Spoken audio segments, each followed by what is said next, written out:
Por eso estamos aquí el día de hoy, un poco analizando diferentes casos, analizando diferentes experiencias, así que les agradezco un poco por traer esa mirada federal. Voy a tratar de brevemente hacer un pequeño resumen de lo que vimos esta mañana y para que se llevan eso, para pensar y para discutir en el café que viene pronto. Vamos a abrir obviamente un espacio también de preguntas antes de que se vayan. Pero creo que desde el banco también lo que vemos es, y lo que nos mostraba Romina ahorita, es los niños con discapacidad y con dificultades de aprendizaje son un gran porcentaje, si lo vemos a nivel de Latinoamérica y el Caribe, es alrededor del 10 al 15% de los niños y las niñas en total. Así que estamos hablando de una cantidad, digamos, de personas que, como decía Romina, tenemos el deber un poco de poder incluir a la educación. Estoy sintiendo un poco de back noise. Sí, debe ser ese. Gracias, Pau.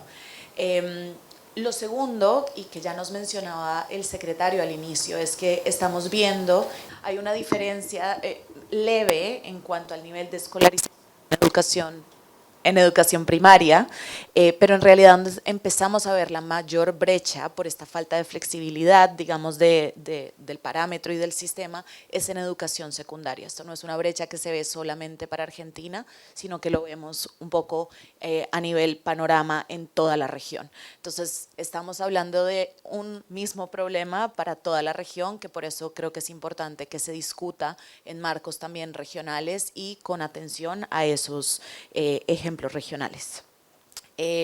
Otro tema que nos gusta muchísimo enfatizar desde el banco es que esto no es solamente un tema de derechos, también es un tema de productividad económica. Al final somos un banco de desarrollo y si estamos pensando en que el 10 al 15% de la niñez un poco tiene estas dificultades de aprendizaje o una discapacidad, bueno, estamos pensando que tenemos que garantizar que 10 al 15% de la niñez tengan una posibilidad no solamente de educarse, sino también en el futuro una posibilidad de generar ingresos y de ser, digamos, agentes de sus propias sociedades. Entonces, eso es un mensaje que nos gusta dar porque también es un tema de desarrollo y de la economía de los países y que en estos contextos un poco fiscales difíciles que está viviendo la región, siempre es importante pensar desde el punto de vista productivo también cómo esto nos atañe a todos y a todas en la sociedad.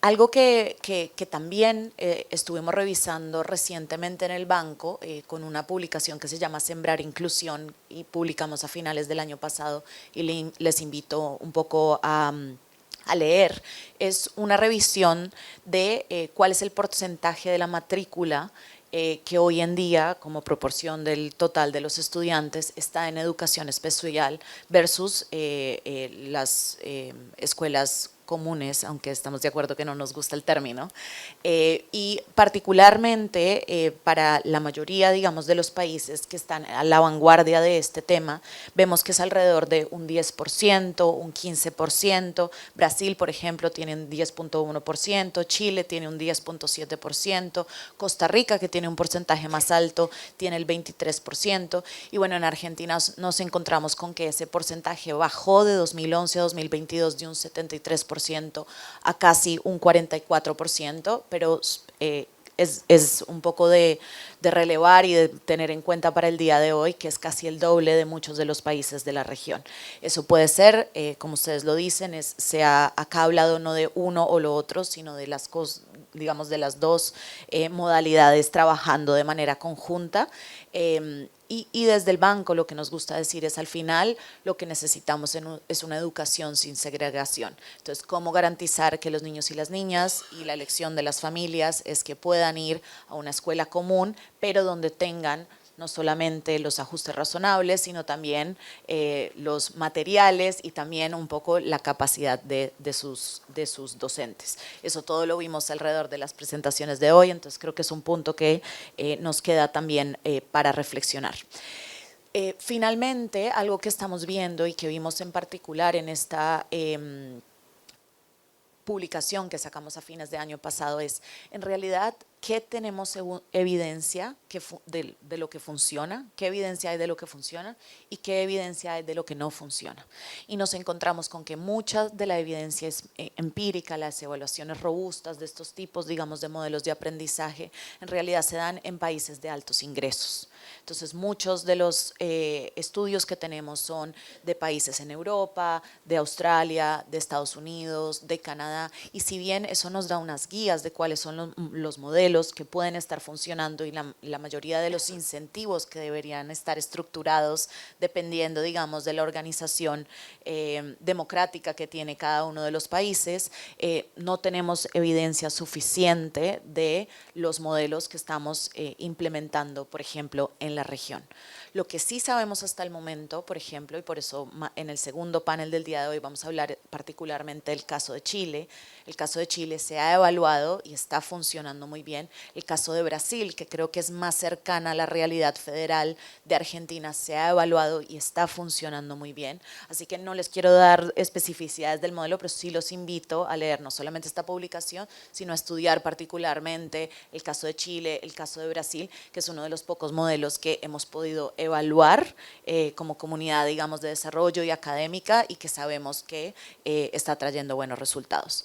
Parte del por qué se ha podido evaluar, y creo que este es el último tema que nos mencionó Escuela 21, pero que también conversaremos en el último panel del día de hoy, es por la existencia de sistemas de información en donde estamos un poco haciendo el monitoreo no solamente de la tasa de escolarización, como decía el secretario al inicio, sino también de cuáles son los aprendizajes que al final del día un poco se pueden medir.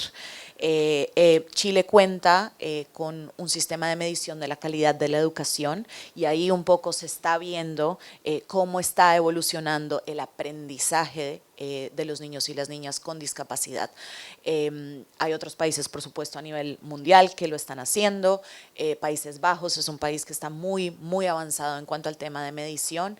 Entonces creo que con esto les dejo algunos de los temas a los que deberíamos prestar atención. Son algunos de los temas que tanto el subsecretario como Romina como Escuela 21 nos mencionaron, pero creo que quería hacerles un marco, digamos, de los temas que tenemos para pensar y tal vez de las acciones que podemos llevar a cabo en adelante. Sin duda es un tema que hemos estado conversando de la mano de Tamara, el subsecretario, el secretario para los temas de alfabetización, y que ojalá podamos seguir trabajando de la mano de ustedes. Así que con eso les doy las gracias y abro el espacio para preguntas en la sala. Desafortunadamente no tenemos la tecnología para coordinar preguntas virtuales. Les pediría que por favor levanten la mano y tengo dos colegas que les pasarían los micrófonos. Hola, ahí está.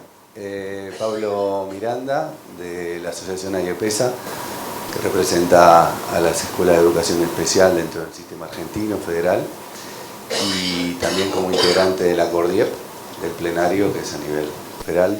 Es un grupo, la CORDIEP es una mesa que trabaja con todo el sistema educativo de la Argentina. La pregunta tiene que ver con la Agencia Nacional de Discapacidad. Quería saber si dentro del trabajo mancomunado que explicaba recién Romina respecto el intercambio en el COFEDIS, si no existe también la posibilidad, como en otras circunstancias, que pueda participar la sociedad civil a través de el comité asesor, en donde desarrolla también el análisis y el acompañamiento de las familias, y a través del directorio del Sistema Único, que trabaja todo lo que tiene que ver con el financiamiento y el sostén, digamos, del acompañamiento para del sistema educativo y de prestaciones. Bueno, sí, me imagino que va a haber muchas preguntas nacional de discapacidad. Te comento, el COFEDIS tiene un sistema donde participa la sociedad civil, pero ¿de qué modo? Dice la norma que participan las máximas autoridades de discapacidad de las provincias, y acá también vemos reflejado el lugar que cada provincia le da a la discapacidad. Hay provincias donde es una simple dirección dentro de una subsecretaría de la secretaría de un ministerio. En una provincia hay otras provincias, como por ejemplo San Luis, que le dio a la Secretaría de Discapacidad rango de ministerio. Esto con respecto a los gubernamentales. Con respecto a la sociedad civil, cada provincia realiza una publicación en boletín oficial convocando a participar a las ONG. Es decir, que en la mesa del COFEDIS, que son 4 asambleas que se hacen por año de manera obligatoria, participan gubernamentales y no gubernamentales. La sociedad civil participa por un proceso que no lo lleva la agencia, sino las provincias, donde cada provincia hace una publicación en boletín oficial, que yo me pregunto cuántas personas leerán el boletín oficial de la provincia, se anotan, participan un día y un horario, y la provincia los convoca por boletín oficial, y ese día, capaz que se anotó una, capaz que se anotaron 2, y se ponen de acuerdo entre ellas. Y luego el gubernamental de la provincia manda el acta a la agencia informando qué ONG quedó selecta por su provincia. A raíz de esto, donde yo me considero una persona que estoy hace tiempo en discapacidad, no estaba ni enterada de que existía esto, ni que las provincias. Bueno, lo que quisimos hacer de la agencia para darle difusión y que se enteren más organizaciones de la sociedad civil, lo comunicamos nosotros. Ahora le pedimos a las provincias es que cuando vas a convocar a la sociedad civil, mándanos por favor la información para que la sociedad civil se entere que tiene la posibilidad de anotarse en su provincia para participar del COFEDIS. Entonces, redacciona el COFEDIS, este es el mecanismo, y que creo yo, o sea que llegó más gente este año, que seguramente falte, pero nos encontramos con un sistema que era totalmente cerrado, donde participaban muy pocos, y que les queremos dar visibilidad para que se entere, que llegue más a más organizaciones de la sociedad civil. Y por otro lado, con relación al comité asesor, hay muchos organismos como el COFEDIS, que nos encontramos con un funcionamiento que entendemos no era el correcto ni el estipulado en ley, ¿sí? Lo mismo pasa con el comité asesor, donde es un comité con cargos desactualizados, que hay que volver a convocarlos, y con un funcionamiento de reuniones de todos los meses, donde no se asesoraba. Y los espacios para reclamos, quejas, etcétera, existen por otra vía, son totalmente válidos, ¿sí? Entonces, el año pasado las reuniones del comité asesor existieron todos los meses. Este año lo que se va a hacer es cumplir según lo que dice la normativa. El comité asesor debe asesorar, pero dice la normativa, el comité asesor se puede reunir todos los meses, o sea, ustedes pueden reunirse todos los meses. Con la agencia, cuando la agencia lo solicite por tema puntual. Entonces, para darle el uso que corresponde, conforme a lo que dice la normativa y lo que creemos nosotros puede tener un mejor rendimiento, se va a hacer la convocatoria conforme lo establece la normativa. Bueno, mi nombre es Graciela Sturm, pertenezco a la Facultad de Ciencias Económicas de la Universidad de Buenos Aires. Trabajo como investigadora en temas de inclusión social y este tema es particularmente uno de los centros de mis libros y de mis investigaciones. La pregunta es para la Agencia Nacional de Discapacidad.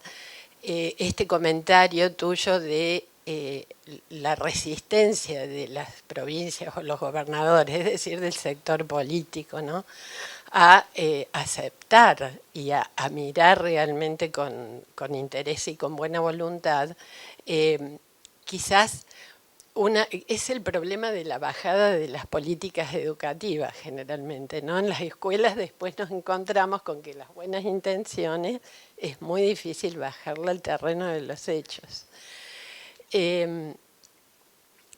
¿Cómo podría solucionarse o que existiera una especie de atisbo al menos de solución de este problema de la resistencia política con este tema y con otros tantos temas de educación que son importantes, con la currícula?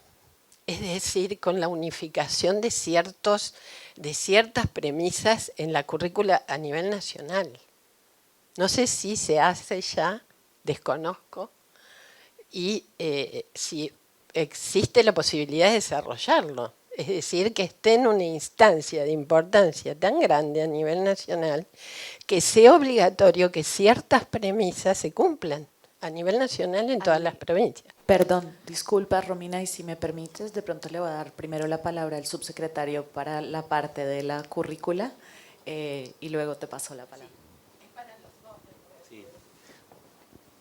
Dos temas. Uno, a mí me parece que el tema de cómo trabajar la política educativa dentro de cada jurisdicción, el Consejo Federal es el espacio. Por eso es que nosotros impulsamos las resoluciones para que el Consejo Federal pueda tener una bajada en la provincia. Después, como en cada provincia baja, eso es otra historia, porque, digamos, ustedes saben que Charlie es profesor de Historia de la Educación y siempre dice que no toda ley implica un cambio profundo en la educación, ¿no? Entonces, una cosa es que esté la ley, esté la resolución, otra cosa es que esa se aplique. Pero es el principio, porque enmarca y da contexto. Así que puntualmente a esta problemática me parece que el lugar de discusión de la práctica es el Consejo Federal. Y después me parece que ahí Nación tiene una tarea, o la Secretaría tiene una tarea, que es acompañar a que esas políticas se cumplan a nivel escolar. En cuanto a la currícula, en general, nosotros desde Nación tenemos lo que llaman NAPs, que son los núcleos prioritarios de aprendizaje, y esa es la base después de los diseños curriculares que cada provincia construye. Esos NAP se recrean en cada provincia de manera diferente. Yo creo que hay que, sobre todo en secundaria, hay que revisar eso nuevamente. Por eso, entre las propuestas de inclusión que yo di fue la transformación de la secundaria, porque lo que hay que cambiar no solo es la currícula, sino la organización total de la secundaria, entre otras cosas. Puntualmente, nuestra tarea, digamos, es, uno, acompañar la transformación de la secundaria, dos, generar resoluciones que tengan en cuenta la inclusión desde el Consejo Federal. No, creo que está perfectamente Perfecto. respondido. Perfecto. Bueno, les doy las gracias. Para Escuela 21 tal vez tendría yo una pregunta, si nadie en la sala tiene una pregunta, y es de los modelos que ustedes han visto en educación inclusiva, si nos pudieran tal vez contar del modelo particular, un ejemplo particular al que como Argentina y dada, digamos, la realidad federal del país, hacia cuál digamos, ejemplo les gustaría que estuviéramos mirando, o si no hay un ejemplo puntual, más allá del marco de esos 12 cajas, si mal no recuerdo, que ustedes nos están invitando a pensar, es cuál es el tema, un tema importante un poco para poder justamente sobrepasar estos, a veces, dificultades políticas y aterrizar, digamos, en la parte técnica de lo que es la educación inclusiva. Puede ser Ana o puede ser Alfredo. Muchas gracias. Aquí tomo la palabra y aprovecho. Bueno, la verdad es que en la revisión de la investigación, como muy bien habéis indicado, hay que entender también los contextos, y es verdad que hay mucha investigación, sobre todo europea y estadounidense, acerca de los modelos de integración, ¿no? Y a veces esto hace difícil la comparativa, pero yo creo que me voy a apoyar entonces en otra palanca, que es la palanca del tema, y yo diría que el tema capital aquí es el tema de la evaluación y de cómo entendemos la evaluación y la consecución de los objetivos. Creo que este es el tema central a la hora de entender qué significado tiene la necesidad de aprendizaje y qué significado tiene la consecución de los objetivos. Hay otro tema central que es capital en todos los países desarrollados, que lo ha manifestado muy bien la compañera, que es la dualidad entre las gestiones estatales y las administraciones, véase autonómicas, provinciales, Bundesländer, todo tipo de modelos. Es decir, las competencias educativas están transferidas a las propuestas de desarrollo administrativo y geográfico autonómico. Y esto tiene muchos beneficios, pero también genera dificultades a la hora de lograr acuerdos en temas necesarios y capitales como este, ¿no? De la inclusión y de los apoyos necesarios ante necesidades específicas. Entonces yo diría que hay un tema que es el tema de la evaluación, que es entender y casi suelto una bomba que siempre nos gusta, ¿no? Entender que lo que no es justo es evaluar a todos los estudiantes con la misma herramienta en el mismo momento y de la misma forma. Lo que es justo es que todos tienen que alcanzar unos objetivos de aprendizaje, unos desarrollos competenciales, unos indicadores, unos estándares. Eso es lo que es justo. Pero es más justo y es más equitativo evaluar con distintas herramientas en distintos momentos de acuerdo a itinerarios y a procesos de aprendizaje, ¿no? Y solo este enfoque, si solo pusiéramos una palanca de cambio en esta propuesta, dando la posibilidad de encontrar los momentos cuando los estudiantes van a tener la oportunidad de mostrar su mejor desarrollo y que el desarrollo sea únicamente una propuesta de medición cuantitativa y cualitativa solo para sí mismos, no en comparación con el conjunto del sistema, sino solo en su propuesta de desarrollo emocional, psicobiológica. Creo que aquí estaríamos tocando uno de los puntos que es quizás de los más complejos en todo el espectro de inclusión y de necesidades, ¿no? Muchísimas gracias, Alfredo, Ana, Romina, subsecretario. Creo que no hay más que decir después de semejante un poco conclusión y reto para el resto del día de hoy y para el futuro un poco de la educación inclusiva. Así que muchísimas gracias.